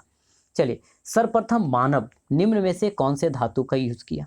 तो देखिए, आप पढ़ते होंगे पाषाण युग, और पाषाण के बाद आप जानते हैं ताम्र पाषाण। ताम्र कहने का मतलब तांबा, तांबा की ही पहले चर्चा होती है, उसके बाद कांसा की चर्चा होती है। इसका मतलब सबसे पहले जो यूज़ किया था वह तांबा यूज़ किया था। आगे देखिए, हाथी दांत का पैमाना हड़प्पीय संदर्भ में मिलता है। तो यह हाथी के दांत का पैमाना आपका लोथल में मिलता है। यह वही लोथल है जहाँ से आपको डॉक यार्ड मिला है, यह वही लोथल है जहाँ से आपको हाथी के दांत मिले, वह वही लोथल है जो भोगवा नदी के किनारे स्थित है, यह वही लोथल है जहाँ से अग्निकुंड के प्रमाण भी मिले हैं। चलिए, आगे की जरा हम बात करें, हड़प्पा कालीन स्थलों में अभी तक किस धातु की प्राप्ति नहीं हुई है? तो देखिए, सोना चांदी की हमने बात किया था कि मिला है आभूषण, तांबा तो इससे पहले ही चला है, इसका मतलब ये तीनों मिला है। और लोहा आपको वैदिक सभ्यता में आया है। हमसे पूछा है किसकी प्राप्ति नहीं हुई है, इसका मतलब आंसर क्या हो जाएगा? लोहा। नेक्स्ट क्वेश्चन की हम बात करें, निम्नलिखित में से कौन सा स्थल घग्गर और उसकी सहायक नदियों की नदी घाटी में है? घग्गर की अभी हमने बात किया, आलमगीरपुर जो कि हिंडन वर्तमान की यमुना नदी के किनारे बसा हुआ, लोथल आपका भोगवा नदी के किनारे है। इसका मतलब यह तो दोनों होंगे ही नहीं। आगे देखिए जरा, हम बात करें घग्गर की, तो घग्गर के किनारे आपका 2 स्थल था, एक बनावली और दूसरा कालीबंगा। और मोहनजोदड़ो तो मोहनजोदड़ो चुनहोदड़ो सिंधु नदी के किनारे है। अतः आपके आंसर क्या हो जाने हैं? बनावली। चलिए, नेक्स्ट क्वेश्चन की हम बात करें, यहाँ पे कूट से संबंधित क्वेश्चन है, तो जरा आप पढ़ेंगे इन्हें ध्यान से, उसके बाद है जो आप इन प्रश्नों को कर पाएंगे। तो मोहनजोदड़ो, हड़प्पा, रोपड़, कालीबंगा, ये चारों हैं जो साइट है, सिंधु घाटी सभ्यता के साइट हैं, प्रमुख स्थल है। सही बात है भाई। हड़प्पा के लोगों ने सड़कों तथा नालियों के जाल के साथ नियोजित शहरों का विकास किया था। सही बात है कि सड़क एक दूसरे को चरकोन पे काटते थे, है ना। ग्रिड प्रणाली में व्यवस्थित थी और नाली का एक बेहतर प्रबंधन था। इनकी नालियाँ उसी समय ढकी हुई होती थी, तो आप समझ सकते हैं इनके नालियों के नीचे में कंक्रीट बिछाए हुए होते थे ताकि जो भी गाद वगैरह रहे वह उसमें बैठ जाए, है ना, और पानी है जो आगे निकल जाए। तो बहुत कुछ उन्नत प्रबंध इन्होंने कर रखा था। ऐसे ही थोड़ी ना जाना जाता है सिंधु घाटी सभ्यता को नगरीय सभ्यता और नियोजित सभ्यता के रूप में। तो यह दोनों सही है आपका। हड़प्पा के लोग धातुओं का उपयोग का पता नहीं था। ऐसा था क्या? आपका कॉपर क्या है भाई? सोना क्या है भाई? चांदी क्या है भाई? सभी तो सभी क्या हैं?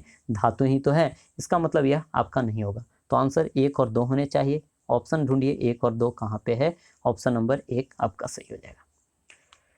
चलिए, नेक्स्ट क्वेश्चन की जरा हम बात करें, मोहनजोदड़ो तथा हड़प्पा नगर अब विलुप्त हो गए। तो मोहनजोदड़ो तथा हड़प्पा नगर अभी विलुप्त हो गए हैं। सही है कि नहीं? सही है। तब तो इसकी खुदाई द्वारा खोजी जा रही है भाई। विलुप्त तो हो गए, वहाँ पे लोग हैं नहीं। आगे की बात करें, वह खुदाई के दौरान प्रकट हुए, यह बात सही है। चलिए, तो क्या विलुप्त होने का कारण ही खुदाई था? नहीं। ठीक है, विलुप्त हुआ है उसके बाद खुदाई की जा रही है, तो क्या आपका कथन तो सही है लेकिन उसका कारण भी सही है, लेकिन इसकी व्याख्या यह नहीं की जा रही है कि विलुप्त होने का कारण खुदाई है, ऐसा तो नहीं होगा। इसका मतलब आपका कथन एवं कारण दोनों सही है, अपने आप में दोनों सेंटेंस सही है, लेकिन दोनों एक दूसरे का स्पष्टीकरण नहीं देता है। ठीक है, चलिए नेक्स्ट क्वेश्चन की हम बात करें। रीजनिंग आपने पढ़ा होगा, तो आप इस क्वेश्चन को अच्छे से कथन कारक वाले क्वेश्चन को आप कर पाते होंगे। नेक्स्ट क्वेश्चन की हम बात करें, देखिए तो हड़प्पन संस्कृति के संदर्भ में शैलकृत स्थापत्य का प्रमाण कहाँ से मिला है? तो शैलकृत स्थापत्य का जो प्रमाण है यह धौलावीरा से मिला है। यह वही धौलावीरा है जहाँ पे बेहतर, सबसे सिंधु घाटी में जो सबसे बेहतर आपको जल प्रबंधन देखने को मिलेंगे, यह धौलावीरा में ही मिलते हैं। और यह धौलावीरा कौन सी नदी के किनारे स्थित है? तो आप खूब जीके में याद करते हैं भाई, लूनी नदी को याद रखते हो कि लूनी नदी कच्छ के रण में है जो समाप्त हो जाती है ना। तो यह लूनी नदी के किनारे बसा हुआ यह शहर था धौलावीरा, जिसकी उन्नत जल प्रबंधन थी, और यह कच्छ के रण वाले क्षेत्र में यह धौलावीरा क्षेत्र पड़ता है। आगे देखिए, धौलावीरा जिस राज्य में स्थित है वह कौन सा राज्य है? तो धौलावीरा जो कि सिंधु घाटी सभ्यता का भारत में स्थित दूसरा सबसे बड़ा आपका साइट है, जो कि आपका कहाँ पड़ता है? गुजरात में आपका पड़ता है। और एक चीज़ और याद रखिएगा कि धौलावीरा है जो आपका 3 नगर, यानी इसका जो नगर है यह 3 भागों में विभक्त था। वह कौन कौन था? एक किला में लोग रहते थे, एक है जो मध्य नगर में रहते थे, और एक निचला शहर में रहते थे, निचला नगर में रहते थे। तो 3 भागों में यह बटा हुआ शहर था, यानी हड़प्पा सभ्यता का एकमात्र शहर जो कि 3 भागों में बटा हुआ था, यह आपका धौलावीरा है, जो कि गुजरात में लूनी नदी के किनारे है, कच्छ के रण वाले क्षेत्र में है। और इसका आकार जो था वह आपका आयताकार था। किस प्रकार का? आयताकार। चलिए नेक्स्ट क्वेश्चन की हम बात करें, तो देखिए नेक्स्ट क्वेश्चन भी आ गया आपका कि कौन सा हड़प्पीय नगर 3 भागों में विभक्त था? तो कौन सा है आपका? धौलावीरा 3 भागों में विभक्त था। कौन कौन? किला के बाद हमने बात किया मध्यनगर, और उसके बाद निचले नगर। चलिए नेक्स्ट क्वेश्चन की हम बात करते हैं, तो 3 नगरों के अवशेष कौन से स्थल से प्राप्त हुए हैं? तो आप अब आंसर के लिए कॉन्फिडेंट हैं कि यह कौन है? धौलावीरा। धौलावीरा है आपका लूनी नदी के किनारे, कहाँ? तो गुजरात में। नेक्स्ट क्वेश्चन है, उन्नत जल प्रबंधन व्यवस्था के साक्ष्य कहाँ से प्राप्त हुए? अभी हमने चर्चा किया है कि सबसे बेहतर जो सिंधु घाटी सभ्यता में जल प्रबंधन था वह कहाँ का? धौलावीरा का था। चलिए आगे की हम बात करें, द्वि संस्कार यानी डबल बरियल। डबल बरियल कहने का मतलब है कि डबल समाधान, यानी आपका 2 समाधान, या इसी को आपको लिख देगा क्या? युगल। युगल समाधान है ना। युगल समाधान की हम बात करें तो यानी मतलब पति पत्नी दोनों को एक साथ मतलब क्या कर दिया गया? दफना दिया जाता था, उसी को हम तो युगल कहते हैं, मतलब जोड़े में। तो यह मिलता है फ्रेंड्स कालीबंगा, और यह वही कालीबंगा है जिसका अर्थ होता है काले रंग की चूड़ियाँ, जो राजस्थान में पड़ता है, घग्गर नदी के किनारे स्थित है। चलिए नेक्स्ट क्वेश्चन की हम बात करें। नेक्स्ट क्वेश्चन की हम बात करें फ्रेंड्स, अच्छा एक चीज़ और इस जगह पे देखिए, हमने ध्यान दिया ही नहीं कि डबल बरियल यह है जो आपको लोथल में मिला है। कहाँ? लोथल में मिला है, इस बात का भी ख्याल रखने हैं। यही कारण से इसका आंसर में स्टार लगाया हुआ है ना। हाँ, तो इसका जो है प्रमाण यानी 2 जगहों से मिलता है। डबल बरियल का जो प्रावधान है आपका 2 जगह से, लोथल और कालीबंगा। यदि आपका बीपीएससी का क्वेश्चन होता तो उसमें 1 से अधिक, अर्थात ऑप्शन क्या हो जाता? बीपीएससी के अकॉर्डिंग ई हो जाता। यूपीएससी का क्वेश्चन होता तो उसमें क्या दिया जाता? आपको दिया जाता क्या? वहाँ पे कूट दिया जाता है, तो आंसर क्या हो जाता? सी और डी दोनों हो जाता है ना। इस बात का आपको ख्याल रखने हैं। और एक क्वेश्चन और पूछा जा सकेगा आपको कि RH-37 कब्रिस्तान कहाँ से मिले हैं? तो ये हड़प्पा से मिले। चलिए नेक्स्ट क्वेश्चन की हम बात करें, तो हड़प्पन स्थल सनौली के अभी हाल ही में उत्खननों से क्या प्राप्त हुए हैं? तो यह मानव शवाधान प्राप्त हुआ है। मानव शवाधान प्राप्त हुआ है, ठीक है, जिसमें कितने? 125 मानव शवाधान प्राप्त हुए हैं, याद रखेंगे। और यहीं पे हड़प्पा सभ्यता में RH-37 कब्रिस्तान हैं। नेक्स्ट क्वेश्चन की बात करें, तो वस्त्रों के लिए कपास की खेती का प्रारंभ सबसे पहले किसने किया था? तो 1921 में, यानी 1922 में, जब किसकी? मोहनजोदड़ो की खोज हुई थी। मोहनजोदड़ो की खोज हुई थी तो उसमें सूती वस्त्रों के प्रमाण भी देखने को मिले। और यह किनके निर्देशन में 1922 में मोहनजोदड़ो की खोज हुई थी? तो राखालदास बनर्जी के नेतृत्व में। और उन्होंने बताया कि भारत में है जो आपका सबसे पहले सूती वस्त्र अर्थात या कपास की खेती हुआ करती थी। चलिए नेक्स्ट क्वेश्चन की हम बात करें फ्रेंड्स, तो देखिए सिंधु घाटी सभ्यता के संदर्भ में निम्नलिखित कथनों पर विचार कीजिए। तो निम्नलिखित कथनों पर विचार कीजिए। तो आप देख पा रहे हैं इस जगह पे जरा ऑप्शन को पढ़ेंगे तभी तो हम विचार कर पाएंगे। तो यह मुख्यतः लौकिक सभ्यता थी। लौकिक कहने का मतलब यूनिक थी। धार्मिक तत्व यद्यपि उपस्थित था, वर्चस्वशाली नहीं, है ना। और आगे की हम जरा बात करें तो देखिए कि उस काल में भारत में कपास से वस्त्र बनाए जाते थे। अभी ऊपर चर्चा हुआ कि कपास से वस्त्र बनाए जाते थे, है ना। और यहाँ पे बात करें कि धर्म पूजा की तो जाती थी पशुपतिनाथ की, देवी की, लेकिन वैसा कोई वर्चस्वशाली नहीं था। तो कहने का मतलब एक भी सही है, दो भी सही, यानी आंसर क्या हो जाएगा आपका 1, 2 दोनों, अर्थात ऑप्शन नंबर आपके सी हो जाने हैं। आगे देखिए तो यहाँ पे 66 नंबर क्वेश्चन है, निम्नलिखित में से कौन से लक्षण सिंधु सभ्यता के लोगों को सही चित्रण करता है। तो विशाल महल व मंदिर हुआ करते थे, इसका कोई प्रमाण नहीं है। देवी और देवता दोनों की पूजा किया करते थे, तो देवी के रूप में मातृदेवी, देवता के रूप में पशुपतिनाथ, आंसर सही है। वे युद्ध में घोड़े द्वारा खींचे गए रथों का प्रयोग करते थे, इसका कोई प्रमाण नहीं है, इसका कोई प्रमाण नहीं है। याद रखेंगे कि हाथी का प्रमाण मिलता है, किस चीज़ का, हाथी का प्रमाण मिलता है, बाघ का प्रमाण मिलता है, भैंसा का प्रमाण मिलता है, गेंडा का प्रमाण मिलता है, घड़ियाल का प्रमाण मिलता है, बैल का प्रमाण मिलता है, लेकिन सिंह का प्रमाण नहीं मिलता है। शेर, सिंह कहने का मतलब शेर, घोड़ा का प्रमाण देखने को आपको नहीं मिलेंगे। चलिए आगे की हम बात करें तो आंसर आपका इसमें क्या हो गया, तो देवी देवता वाला तो अब मंदिर खत्म, है ना, घोड़ा खत्म, बचा कौन, ऑप्शन नंबर 2, यानी आंसर केवल बी हो जाने हैं। चलिए नेक्स्ट क्वेश्चन की हम बात करें 67।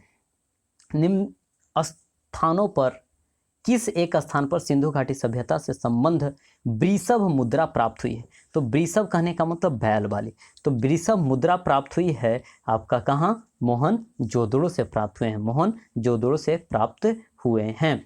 नेक्स्ट की हम बात करते हैं तो निम्नलिखित में से किस पशु का अंकन हड़प्पा संस्कृति के मोहरों पर नहीं मिलता है। तो किसका नहीं मिलता है, अभी हमने चर्चा किया कि अभी ऊपर वाले क्वेश्चन में वृषभ, वृषभ कहने का मतलब बैल, तो बैल का मिलता ही है, हाथी का मिलेगा, भेड़ का मिलेगा, है ना, गेंडा का मिलेगा, भैंसा का मिलेगा, बाघ का मिलेगा, शेर का, घोड़ा का नहीं मिलेगा, है ना। तो आपको घोड़ा याद रखने हैं। और टेराकोटा पर कहे तो गाय का नहीं मिलेगा। चलिए आगे की हम बात करें, किस पशु के अवशेष सिंधु घाटी सभ्यता से प्राप्त नहीं हुए। तो किसके, अभी हमने चर्चा किया कि शेर का नहीं हुआ है, लेकिन कुछ लोग याद रखें कि अच्छा गाय तो आएगा किसमें, गाय तो किस में आएगा, वैदिक सभ्यता में। लेकिन फ्रेंड्स आप ऊपर याद रखिए कि बैल है, तो बैल कहाँ से आएगा जब गाय नहीं आएगा, तो है ना। तो कहने का मतलब गाय का प्रमाण है, लेकिन सिक्का पे गाय ऐसे नहीं है, टेराकोटा पे गाय नहीं है ना, लेकिन शेर का तो प्रमाण ही नहीं है। चलिए नेक्स्ट क्वेश्चन की हम बात करें तो मृण पट्टिका पर उत्कीर्ण सिंह युक्त देवता की कृति है। तो कृति जो है सिंह युक्त देवता, इसका स्क्रीनशॉट आप ले लीजिए, याद रखिएगा इसे, है ना। हाँ, तो सिंह युक्त देवता की कृति जो प्राप्त हुई है आपको कहाँ से प्राप्त हुई है, यह कालीबंगा से प्राप्त हुई है। और इसे समझा जाता है जनरली कि जो सिंह युक्त देवता हैं तो उसमें देखा जाता है कि मतलब लगभग जो उसमें फिगर दिखाया गया है कि बकरी को कोई व्यक्ति है जो ले जा रहा है और वह क्या कर रहा है, ऐसा माना जाता है, पिक्टोग्राफी है ना, तो इससे पढ़ने से पता चलता है कि लगता है कि बकरी को क्या करने के लिए, मीन्स बलि देने के लिए ले जाया जा रहा है ना। तो सिंह युक्त देवता की कृति है जो आपको कालीबंगा से मिले हैं। चलिए नेक्स्ट क्वेश्चन की हम बात करें तो देखिए निम्नलिखित में से कौन सी सभ्यता नील नदी की तट पर पनपी है। तो नील नदी का उद्गम यानी कौन है, आपका मिस्र को ही तो समझा जाता है कि आपका नील नदी का एक वरदान है, कौन सा देश, मिस्र, है ना, मिस्र। और याद रखिएगा यहाँ पे कि दुनिया की सबसे जो लंबी नदी है वह नील नदी है, जबकि दुनिया की सबसे चौड़ी नदी, चौड़ी या बड़ी कहे तो आपका अमेजन नदी है, जो कि वह दक्षिण अमेरिका में है और यह आपका अफ्रीका में बहता है ना, मिस्र। और मिस्र यह जो नील नदी निकलती है कहाँ से, विक्टोरिया फॉल, विक्टोरिया जल प्रपात से यह निकलती है। और यह मिस्र की सभ्यता आपकी अफ्रीकन कंट्रीज़ में आपको देखने को मिलेंगे। चलिए आगे की जरा हम बात करें तो ये क्वेश्चन, इसे भी आप डायरेक्ट याद रखेंगे तो ये आपके लिए ज़्यादा बेनिफिशियल होगा, इसका भी आप स्क्रीनशॉट रखें। मतलब 4-5 क्वेश्चन हमने बताया है, ठीक है। थोड़ा सा नाम आपको इसे बार बार याद लेने की ज़रूरत है। क्या है, एज़टेक, माया, मुइस्का और इंका, इन्हें क्या करना था, उत्तर से दक्षिण की ओर आपको सजाना था, ठीक है। तो डायरेक्ट है जो इसे सधे वे में आपको मैं आंसर बतला रहा है, एज़टेक, माया, मुइज़्का और इंका। इसका मतलब थोड़ा आप समझेंगे, यह क्षेत्र का नाम है फ्रेंड्स, इसमें हम कुछ नहीं कर सकते। याद रखें कि एज़टेक जो है आपका उत्तरी अमेरिका वाले क्षेत्र को कहा जाता था। उसके दक्षिण में आपका मैक्सिको है, यदि आप मैप में देख पाएँ तो। अमेरिका के दक्षिण में क्या है आपका, तो मैक्सिको है, तो मैक्सिको वाले क्षेत्र को माया बोला जाता था, है ना। साउथ अमेरिका वाले क्षेत्र को बोला जाता था, इसके पूर्वी भाग को मुइज़्का और इसके दक्षिणी भाग को बोला जाता था इंका। यानी कहने का मतलब सबसे उत्तर में आपका एज़टेक है, उसके बाद माया है, यानी कौन सा, मैक्सिको वाला क्षेत्र, उसके बाद है जिसका पूर्वी उत्तर दक्षिण अमेरिका के पूर्वी वाले क्षेत्र, और यह जो सबसे दक्षिणी वाले क्षेत्र इंका है। इस प्रकार से इसे आप दक्षिण की ओर यानी दक्षिण की ओर सजा सकते हैं उत्तर से। तो क्या क्या है, एज़टेक, माया, मुइज़्का और इंका। चलिए नेक्स्ट क्वेश्चन की हम बात करें तो लेखन कला की उचित प्रणाली विकसित करने की सर्वप्रथम प्राचीन सभ्यता कौन सी सभ्यता थी। और इस क्वेश्चन का आंसर हमने सबसे पहले ही किया था कि सबसे जो पुरानी सभ्यता है सुमेरियन सभ्यता, उसी ने सबसे पहले है जो लिखने की जो प्राचीन कला है यानी लिपि है वह विकसित की थी। यानी सबसे पुरानी जो सभ्यता है कौन सी सभ्यता, सुमेरियन सभ्यता है।